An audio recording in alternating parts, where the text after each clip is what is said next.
ê cha cũng sao bảo đua Đây, ê cha cũng sao bảo đua đi được chưa? Tôi phải xin chào khán giả học. Được ha? Hồi cái nước gặp cô ạ. mà sao nhờ chú ở tụi nó là mồm ở tụi nó có ở tụi nó có nhà thiết Này, ở tụi nó có thằng này thôi. có xa tiền chỉ lúc tầm bảo có chỉ sáu giờ dậy mà giờ Có của những chị tôi là của cho tiền của đã các tao sai tiền này tiền này nó không có tao cho tao cũng mình tao cho nó đi à qua đi à chỉ sáu lần đó giờ có mà giờ nó thay đổi là có tao thay ta ôi giờ sao con rùa tụi con đó con rùa tụi con một tao không có được đó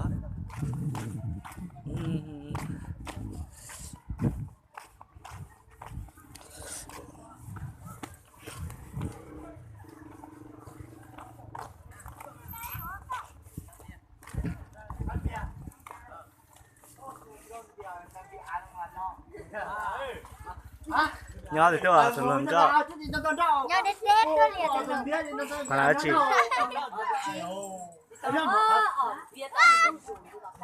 gì lúc anh giờ thì tao y như tao xem của shop con gì lúc chưa Rồi, cho hai ly nữa ha. ở tụi nào con giờ liếp lần chưa đã chỉ con chưa là liếp lần có cả một cục đánh đấy mà Hả?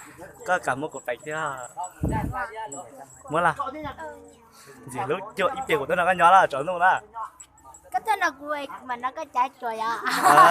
tao kệ Ê, mua.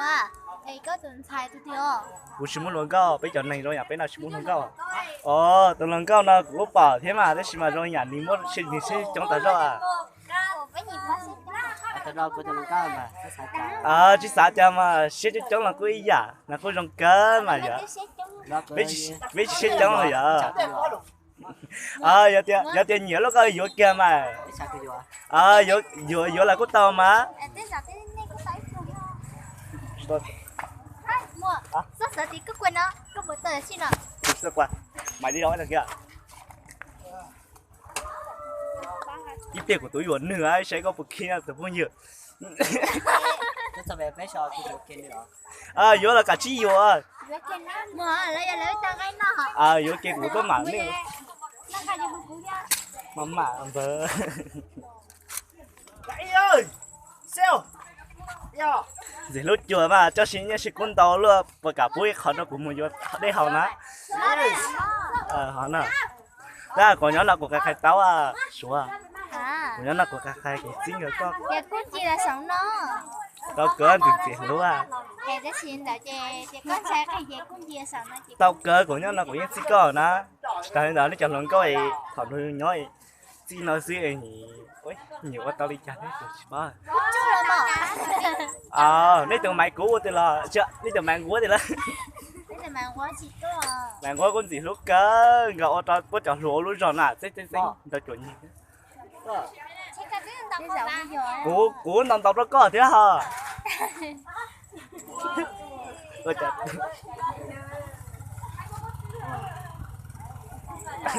Mua. hả Hai người. sao cơ mà giờ tụi nó có ở cái số tụi này nó bây giờ Dạ có chả. thầu của bảo cái rắn số tụi này nó có sạch cho tao của sạch điệu á cha tụi nó có nó rong in đi đi giờ ta chỉ mà cho nhà đi mua tụi nó mua lúc xuân rồi là sợ chỉ sợ tụi nó cũng mua lúc xuân nữa nè Ôi, em cả cũng nhớ chỉ là. tập cái tiền của nó có nhớ có bữa xíu tụi bắt sợ tóc cũ là tụi bắt sợ tóc của nó chỉ nhớ tao Tám mua tám. một tám ok ít tiền mà mua mà say được đi chợ lần đầu trứng chưa gì thứ hai giờ Đúng rồi, chị đã sợ bị nó đi chợ hơn cơ mà hay ở trong. bây chỉ muốn lần có thì tiêu tụi luôn có lo trong nhà quay đi tiêu Chả dám mua đó thì à. chỉ muốn lần có thì tiền nữa rồi nhà bây sao không Cái gì chợ con phải là tụi bé vừa lừa. tụi bây giờ lưu mà lưu dục anh này nó Ý, con chợ quay có sao còn mà cái tí tôi đi cho tiền tôi nha. Cho ít gì thì cho anh nhớ anh nhiều luôn rồi này này tôi nhiều luôn rồi thấy em đi vô cái nhà luôn rồi. này giờ số nè Bây giờ lâm bè chả nó có lâm bè hồi trà là chả nó bảo mấy chia à mà mình chết luôn mình chả hoa hoa kìa mình muốn trẻ mua hộp ba lông cả lúc hoa ra vào nó cũng xin mới có vật cả bút đó của cảm ơn xin có thì có nó thì hai nó của chị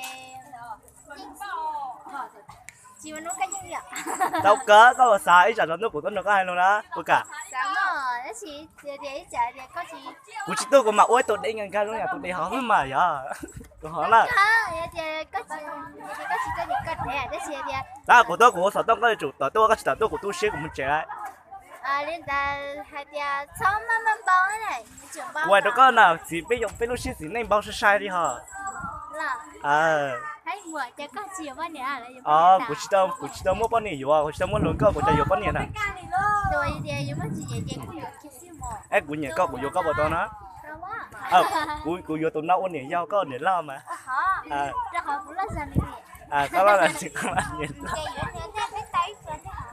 giờ nó có nó ít luôn thì cũng mà vô có mà nó ít luôn cái gì đây là lư có tôi tên là Mito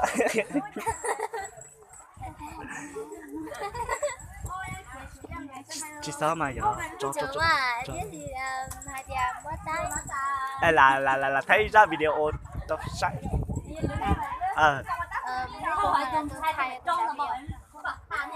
đánh muốn luôn có bên đó đi không đưa trẻ chắc mua nó liền có đi chưa trẻ mua trẻ giống mà bây giờ lên cái nọ là lên cái nó có tàu màแต่ชิมาดูเนี่ยเขาจะสร้างมัวดิก็เอาไปตัวไปกดตลอดอัพตาก็เอาไปปลัว ใช่ก็เดียนกูมั่วอยู่เดียวแล้วเสีย กูชิมุนหลงก็ประกาศกูก็ตะลุนใจ cảแล้วสิเฉาเบียก็เดินไก่ หันน่ะ มั่ว ฮะ ก็เดินชายนี่ กูชิมุนหลงก็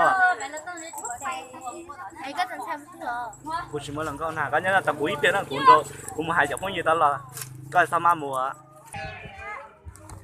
chủ biết xì biết đu biết làกูย่าอ่ะ muối đánh thằng đâu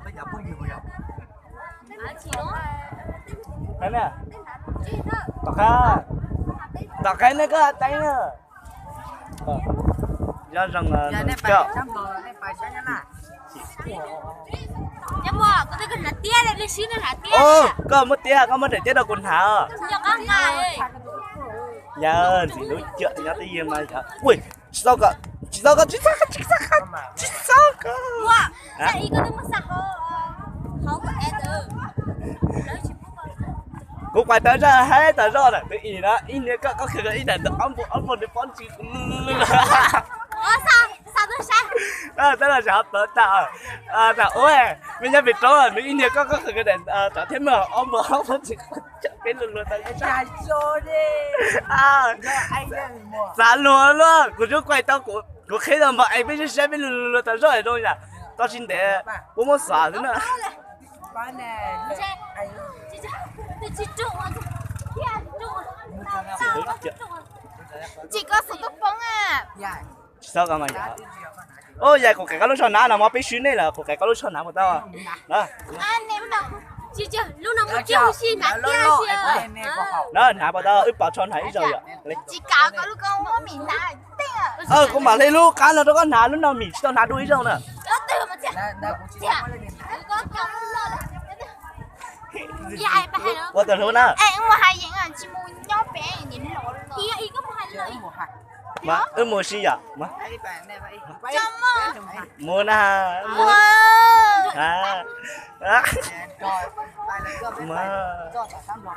mua na yên rồi hay rồi nếu mà chả có sẽ hay như tôi à ôi dồi thiệt ta lợ ta của thế ta của à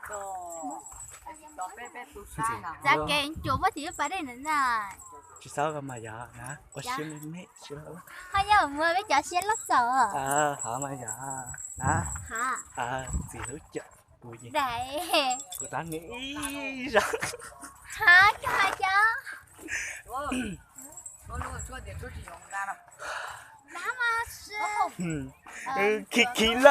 khí lợ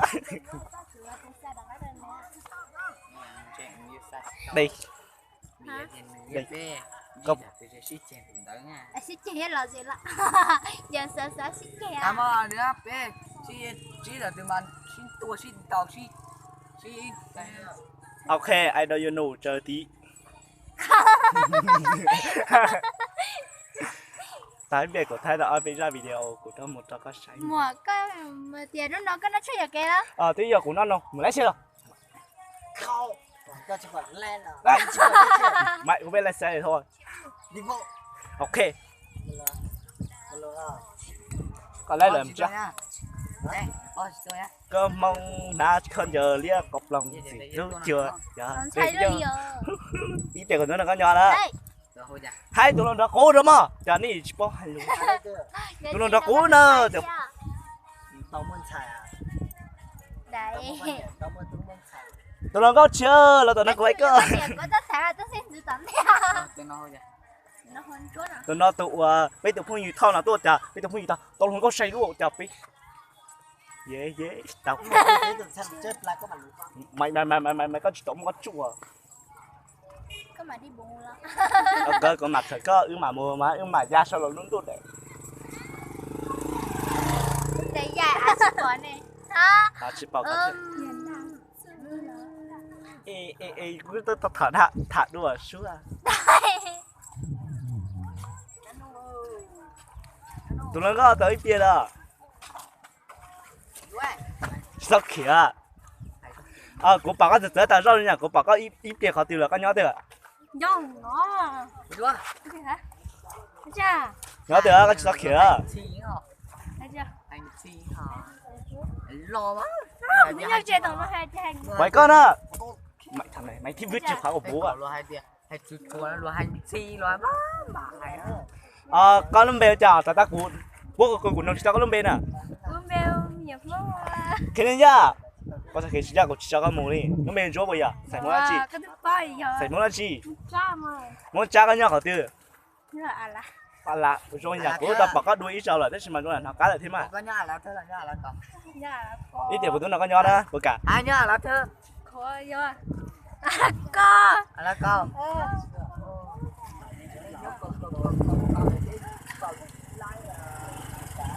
Rồi của thằng nó có đi từ ba chỉ bữa đó, đi từ ba chỉ trả nó trả block họ từ bên chỉ bỏ đi là. cái thứ ba tiền cái hai con thì nó qua số ra Nếu muốn đã chỉ để tiếp số à. nên để làm nhớ Ôi, quá xịn luôn. Cái gì tao bỏ mình luôn để chúng mua là tôi xịn. Anh nếu chúng muốn làm đầu thì nếu chúng mới từ làm đầu rồi trong thủy nữ nè.